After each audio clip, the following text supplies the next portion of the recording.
பஞ்சமி நிலத்தை மீட்டெடுக்க வேண்டும்.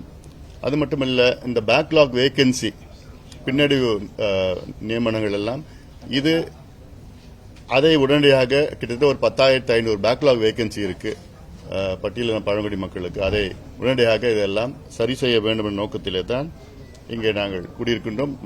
சரியான தரவுகளை அங்கே நம்முடைய புரட்சி பாரதம் கட்சி சார்பிலே நண்பர் பூவை ஜெகன்மூர்த்தி அவர்கள் வெளியிட்டிருக்கின்றார்கள். கடந்த 5 ஆண்டு காலம் சட்டமன்ற உறுப்பினராக பணியாற்றிய நேரத்திலே சட்டமன்றத்திலே பல முறை பட்டியலின மக்களுக்காக பல வாதங்களை முன்வைத்திருக்கின்றார்கள். அந்த தொகுப்புகளும் இங்கே தரவுகளாக வெளியிட்டிருக்கின்றார்கள். நாளைய தினம் அமித்ஷா அவர்கள் தலைமையில தென் மாநில முதல்வர்களுடைய மாநாடு நடக்குது. அண்டை மாநில முதல்வர்களோட பிரச்சனை இருக்கக்கூடிய சூழல்ல தமிழ்நாடு முதல்வர் என்ன மாதிரியான கோரிக்கைகளை முன்வைக்கணும், அண்டை மாநில பிரச்சனைகளை எப்படி பேசி தீர்க்கணும், அதற்கு குறிப்பா தமிழ்நாட்டுக்கும் அண்டை மாநிலங்கள் கேரளா, கர்நாடகா, ஆந்திரா அவர்களுக்கும் தமிழ்நாட்டுக்கும் நமக்கு முக்கியமானது நீர் பிரச்சனை தான் வரும்.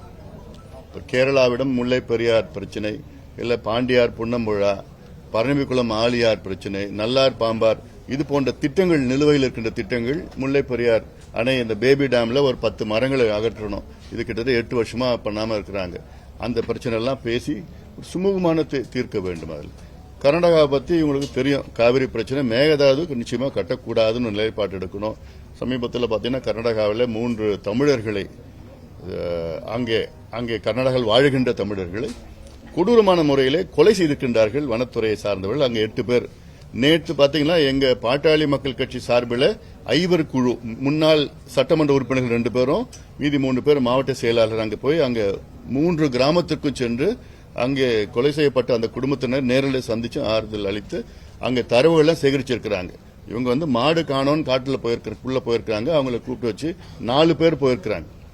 அதுல 3 பேர் சுட்டிருக்காங்க. தப்பிச்ச ஒரு ஆள் தான் இதெல்லாம் சொல்லியிருக்கிறாப்ல. கொடூரமான முறையில் அவங்க கூலி தொழிலாளர்கள் குடிசையில வாழ்ந்துட்டு இருக்கிறாங்க. அப்படிப்பட்ட ஒரு சூழல்ல அவங்க போய் ஏதோ மான் வேட்டைக்கு போனாங்க, அது போனாங்க, மரத்தை பண்ணாங்கலாம், சும்மா பொய் சொல்லிட்டு இருக்கிறாங்க. எல்லாம் சிபிஐ விசாரணை வேணும். 2வது 1 கோடி ரூபாய் நிவாரணம் கொடுக்கணும். 3வது அந்த கொலை செய்யப்பட்ட அந்த குடும்பத்தினருக்கு அரசு வேலை கொடுக்கணும். இது நாளைக்கு முதலமைச்சர், கர்நாடக முதலமைச்சர் வந்தாருன்னா அவர்கிட்ட கேட்கணும். அவரும் என்ன பேசுறாருன்னா, இது கர்நாடகாவுடைய உள் பிரச்சனை, மாநில பிரச்சனை. இது கர்நாடகா மாநில பிரச்சனை கிடையாது. கர்நாடகா இந்தியாவில தான் இருக்கு. தமிழர்கள் உலகத்தில் எங்க பாதித்தாலும் நாங்க கேட்கணும்.